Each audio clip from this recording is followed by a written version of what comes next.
ntanarimwe amafaranga yigeze ashimisha umuntu bihoraho kandi ntanarimwe bizigera biyakundira. Muri kamere faranga nta byishimo atanga.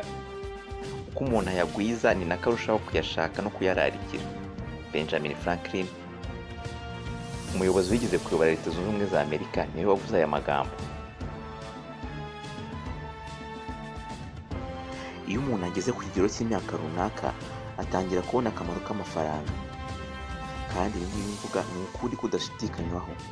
Gusa amafaranga ntabwo ashobora kugura ibyishimo. Amafaranga icyo agura ni umutekano, aguha umutekano. Gukena ni ibintu bitajya byifuzwa n'umuntu n'umwe. Abantu benshi bakira cyane usanga akenshi baravukiye mu miryango ikennye, bikaba ari byo bibasunikira gukora cyane kugira ngo batazongera guhura n'ibyago byinshi biterwa n'ubukene. Nta kintu na kimwe kibi kiri mu kugira amafaranga, ndetse abantu b'abakire cyane baba barabikoreye kugira ngo bagere ku mitungo bafite. Kuba washaka amafaranga nta kibazo kibirimo, ahubwo ikibazo kiba iyo gushaka amafaranga bibaye yo ntego yonyine mu buzima bwawe ugira. Muri uko gushaka amafaranga ubutaruhuka nibwo abantu bamwe bamenya neza ko atari cyo gisubizo ku byatanga umunezero w'umuntu. Niba ushaka ibimenyetso byakwemeza ibyo mvuga, wareba bamwe mu bakinnyi b'amafilime y'ibyamamare muri Hollywood, abaririmbyi ndetse n'ibindi byamamare biri mu ngeri zitandukanye. Hari benshi muri ibi byamamare bishora mu biyobyabwenge bibangiza, bakagira agahinda gakabije ndetse bakaba imbata z'ibiyobyabwenge. Umugabo w'icyamamare witwa Robin Williams, uyu yari azwi mu mafilime atandukanye ndetse akaba n'umunyarwenya w'ibihe byose. Uyu yaje kwiyambura ubuzima abitewe n'agahinda gakabije ndetse no kuba imbata y'ibiyobyabwenge. Uyu mugabo yari umukire cyane ndetse afite ibyo buri wese yakwifuza, ariko ubwo butunzi bwe bwinshi ntibwahagaritse kuba yakwiyambura ubuzima. Biragaragara neza ko amafaranga atagura umunezero. Ese kuri wowe utekereza ko ari iki amafaranga atagura?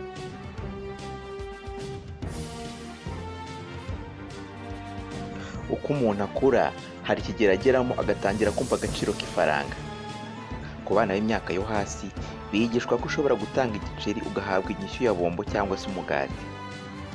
Kuri abo bana iri riba ari itangiriro ry'ubumenyi ku mbaraga n'ububasha ifaranga rifite mu batuye isi. Ibi bikabahatira kuzagira urukundo rw'ifaranga bakazanashakisha ubuzima bwabo bwose. Ifaranga benshi turyita musema kweli. Amafaranga ashobora kugura byinshi, gusa ntabwo ajya atanga byose. Uyu munsi kuri Rwanda Vision Magazine twaguteguriye urutonde rw'ibintu 10 amafaranga atajya agura. Iyumvire.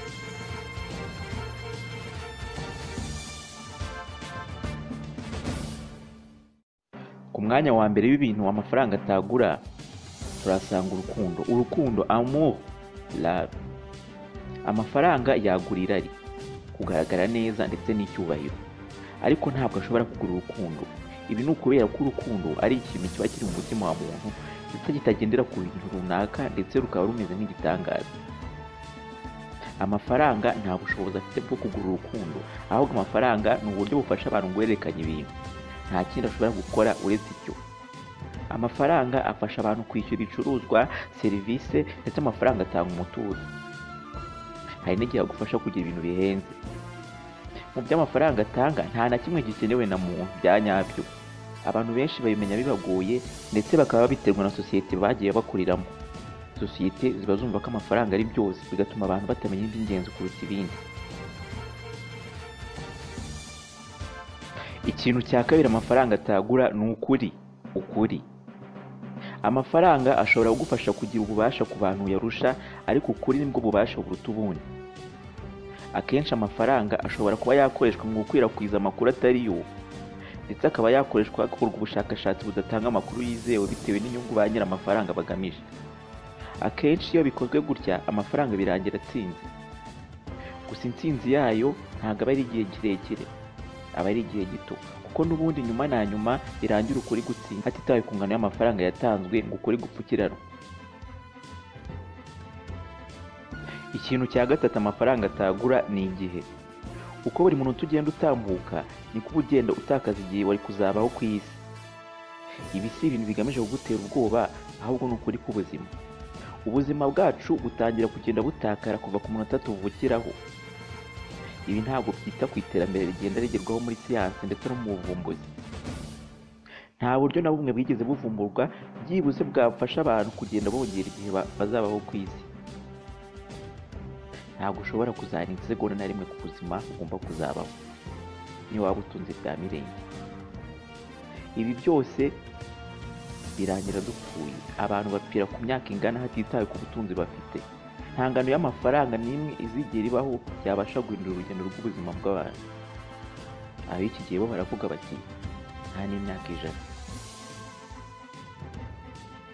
Icya kane amafaranga atagura ni amahoro. Uburyo utwara mu mitekerereze yawe nibyo byonyine byakuzanira amahoro. Ibi bigaragazwa n'uko umuntu abasha kwiyakira iyo ahuye n'ibyago cyangwa ibibazo bimukomereye. Iki gihe abasha kwishakamo umutuzo. Iyo urebye ingano y'amafaranga atanga na za leta z'ibihugu bitandukanye mu rwego rwo kuzana amahoro mu bihugu byayo, nibwo ubona neza ko akamaro k'amahoro ari ingenzi mu isi. Amafaranga ntabwo yapfa kukuzanira amahoro.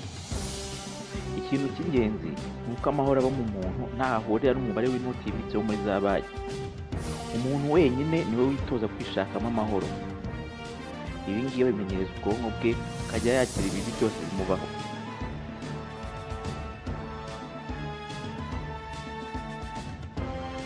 Ikintu cya gatanu amafaranga atagura ni impano ndetse n'ubushobozi umuntu aba yifitemo. Ibi ni ibintu bitagurwa n'amafaranga kuko biba ari karemano nyine. Amafaranga ashobora gufasha gukuza impano yawe, ariko ntabwo ayo mafaranga yabasha kugura impano cyangwa ubumenyi utari usanzwe ufite. Impano umuntu avukana ndetse n'ubushobozi aba yifitemo bwo kuba yakiga ibintu akabimenya vuba ni ibintu bitagurwa amafaranga. Uko amafaranga yaba angana kose, ubushishozi bw'ubwonko ndetse n'ubushobozi bwabwo ntabwo bigurwa amafaranga. Umubiri ntuzigera na rimwe wakira ibyo bintu kuko watanze amafaranga. Amafaranga rero ntahahuriye n'impano ndetse n'ubumenyi karemano. Ikintu cya gatandatu amafaranga atagura ni ubuzima. Amafaranga ashobora kugufasha kugura imiti ihenze ndetse no kwivuriza ahantu heza, ariko ntabwo ashobora kugurira ubuzima bwiza. Ibintu bisanzwe birimo nko gukora siporo, kurya ibiryo birinda uburwayi ndetse no kwitaho bisanzwe usanga nta kiguzi bisaba. Ibi bikorwa n'abakire ndetse n'abakene. Hari abantu b'ibyamamare batanga amafaranga menshi bakibagisha ibice bimwe by'umubiri ndetse bakanitera imiti ituma umubiri wabo udasaza. Ibi ariko ntibituma badapfa, birangira bapfiriye rimwe n'abandi. Iyi ni ingingo igaragaza ko amafaranga atagura ubuzima. Ikintu cya karindwi amafaranga atagura ni ikinyabupfura ndetse n'imyitwarire ikwiriye. Abantu batagira ikinyabupfura bagaragara mu ngeri zose z'abantu, haba mu bakire ndetse no mu bakene, ndetse umuco wo kubaha ntabwo uturuka ku mafaranga. Amafaranga ashobora kugushyira mu bantu bakomeye ndetse b'ibyitegererezo, ariko ntabwo ayo mafaranga yakuguriye imyitwarire myiza ikwiye ndetse n'ikinyabupfura. Ikintu cya munani amafaranga atagura ni ubucuti bwa nyabwo cyangwa se cyitwa true friendship mu ndimi z'amahanga. Kugira amafaranga bigukuriye abantu benshi baba bashaka kuba inshuti zawe, ariko siko bose baba bashaka ubucuti bwa nyabwo. Inshuti za nyazo zikundana na buri wese ugukunda. Inshuti za nyazo ni za zindi ziba zarabanye nawe mu bihe byiza, zikaba zitaragutereranya ugeze mu bihe bibi. Amafaranga n'imitungo ntabwo atanga ubucuti bwa nyabwo, ahubwo uri we ni gutuma ugira inshuti za nyazo. Ikintu cya cyenda amafaranga atagura ni ubumenyi. Ibyo umenya, ubwenge wifitemo ndetse n'ubushishozi ufite ntabwo ari ibintu byagurwa amafaranga. Abantu benshi bafite amafaranga menshi hari ubwo bitwara nk'abantu badafite ubwenge bwinshi hatitawe ku mafaranga bafite ndetse n'uko bayabonye.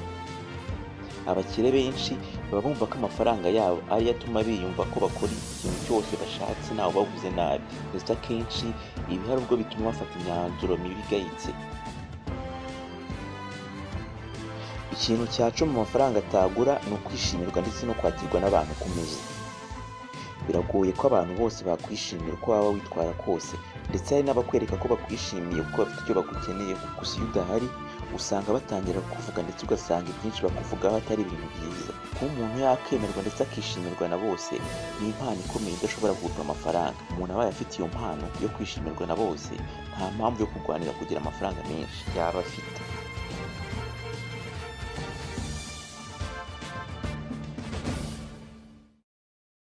you.